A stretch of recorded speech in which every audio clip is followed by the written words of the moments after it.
On this final day of our annual meeting, we want to send our heartfelt thank you to everyone who has shown ASAE such great support in John Graham's absence. We've been sending him photos and updates throughout the meeting, and he is so proud of everything we've accomplished together in the last few days. So we thought we'd send one more photo and a video of us all here today. I want you to turn around in your seats and wave to that man back there on the balcony, and we're going to say, "Hi, John." Okay, so face back.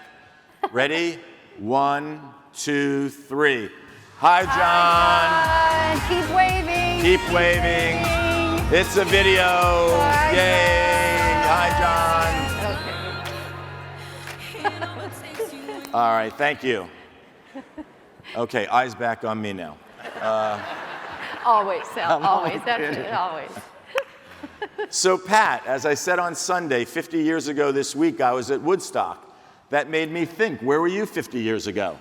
I was a twinkle in my dad's eye 50 years ago, Sal. Ouch, I deserve that. You did deserve that, really, you did. Well, Pat, all I can say is that you are on the beginning of a wonderful trip right now. My year as chair has given me a huge gift. My travels and my experiences have shown me once again what a large, diverse, and impressive community we are. We have a big responsibility in front of us to show by example what can happen when associations filled with different kinds of people take on problems together with respect and inclusiveness. I can't imagine anybody better suited to lead the effort for the next year than you. I am very happy, no, really happy, to transfer to you the role of chair of the board of ASAE. You're going to be terrific. Congratulations. Thank you. I lost my wand. You can find it. That'd be great. Yes, I did. So, Sal, this is a great honor. And you know, you have given us a gift as well. As a leader, you have not only been inspiring and energetic, but also open and vulnerable. You've shown by example how much we all gain by including all of us, all of our fellow human beings in our communities and in our pursuits. And you've done it all with a little bit, and actually sometimes a lot, of Sal Martino humor. So thank you. On behalf of ASAE Board, the professional staff of ASAE, and all the members of the association community that you have touched through your service, thank you. Thank you.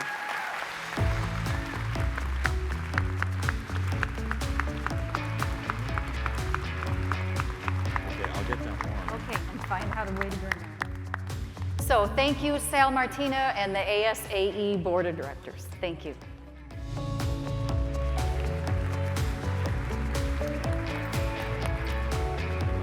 Thank you, thank you. Okay, so I'm all alone up here now, except for all of you, of course, so I'm not alone. And it is such a privilege to serve as your chair and to do so during the 99th year of ASAE's existence. That's right, today. Today, we begin the celebration of the 100th year anniversary, which will culminate next year at our annual meeting in Las Vegas. I know, will that be fun or what? I know. So the video that you're gonna see kicks off the centennial year. It serves as an entry point to the year-long celebration. And most importantly, it's a reminder of the wonderful and historical contributions associations have made in the past. I hope it will inspire pride and motivate us to continue to improve society. Take a look.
So that is just the beginning. And you know, to be honest, I am really not much of a history buff, although I do love stories like this.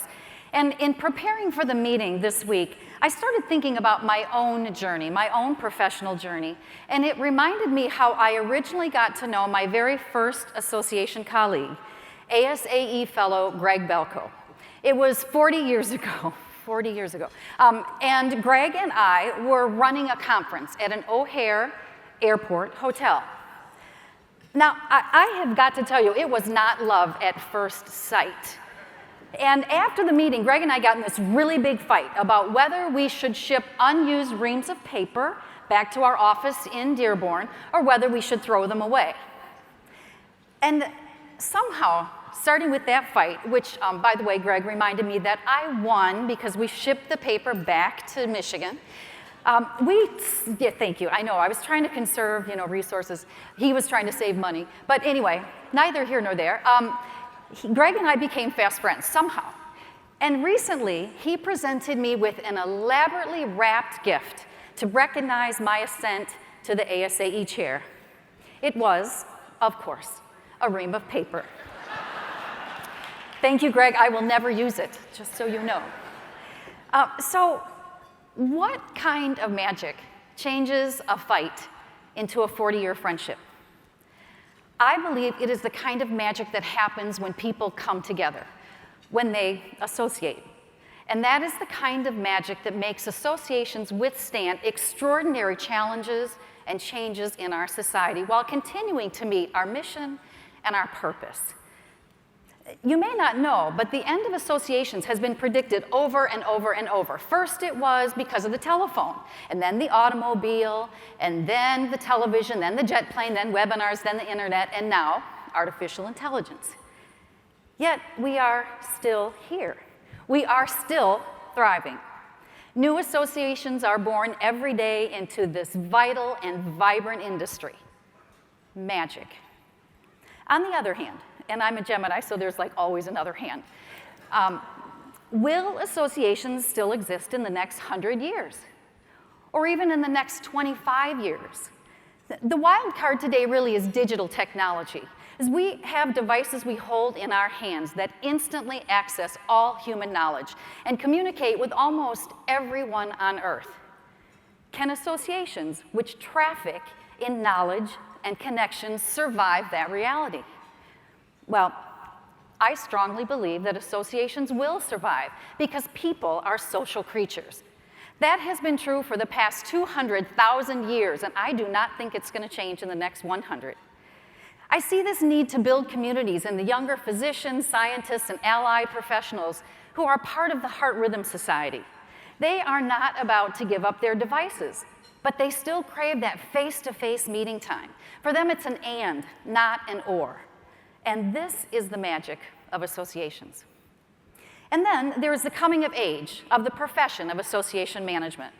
As many of you know, a lot of associations originated with a whole group of people that would get together in a garage or on the neighborhood watering hole. And then when they hired paid staff, those employees typically still thought of themselves as part of the profession. But today, you and I and ASAE have contributed to the emergence of a large and highly skilled, diverse, and specialized class of worker knowledge called association professionals. But, as we all know, many, many people don't even know we exist. So that's why I think it's so important for those of us in the association management profession to find ways to talk about it, to raise awareness of how desirable a career this represents, to reaffirm our commitment to seeking out and promoting the value of our diverse and underrepresented colleagues, to fill the pipeline with talented rising stars. And I am optimistic that before long, we will not just be able to say associations strengthen America, which we all know, but we will be able to prove it. As we approach our centennial, the ASAE Foundation is embarking on an ambitious agenda to study and quantify how associations and not-for-profit organizations benefit society. We will measure the outcome. We will be measuring the power of A. We are researching all of the association stories and will weave together to make these complex threads of the foundation's research prove outcomes. Now, speaking of research, you know they say that the first person to live to 150 years old has already been born. That means that it's possible that somebody sitting in this room will still be alive when ASAE celebrates its 200th anniversary in 2120. Okay, now that's like blows my mind. But if that person were to look back on today, actually on this year, I would want them to say that this was the year when our profession achieved a new influence and a new level of impact. This was the year that the magic of personal connections for human beings propelled ASAE and the association industry to center stage as a powerful force to strengthen America, model civility, and make a better world. I was that young person once, attending an ASAE annual meeting. I didn't know anybody, and nobody knew me. And yet there was someone who stopped and talked to me and gave me her full attention. That was Arlene Pytratton, who in a few short, magical moments, I know, Arlene has done this for a lot of people, trust me, but in a few short, magical moments, she engaged me in ASAE and the profession for a lifetime. And then she went on to become an ASAE chair. So thank you, Arlene, for me and many others.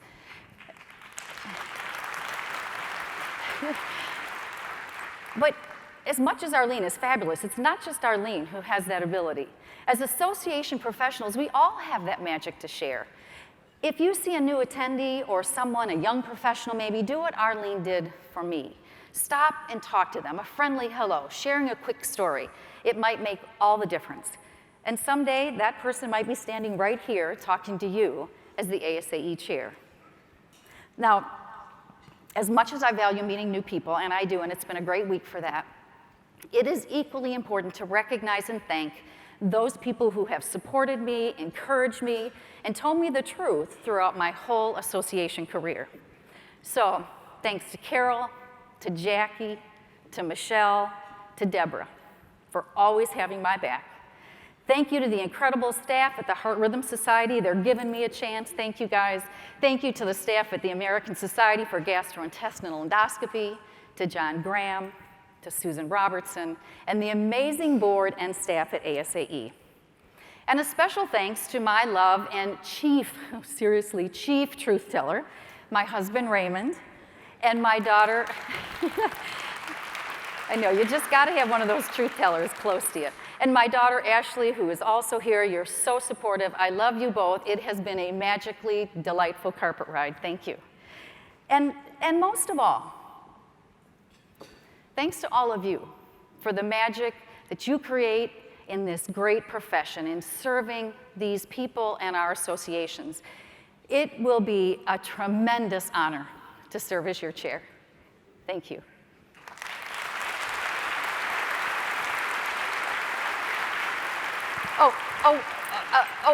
Wait a minute. That actually just reminds me of one other story. I was at an ASAE Fellows Retreat several years ago when I learned I would be Secretary-Treasurer on the ascent to being chair. My colleagues congratulated me, and Wes Erickey presented me with a challenge. He gave me this wand, and he said that when I became chair, I had to work this wand into my remarks. You never thought that would happen, Wes, did you? So here it is, another little bit of magic, a little bit of play. Pretty silly, isn't it? So wouldn't it be fun if it really worked? Let's see, I think you're supposed to say something like, abracadabra. Wait, I don't think that's supposed to happen. I don't know. Let me think, I better figure this out. Well, wait, maybe I can try it again. Let's see, abracadabra.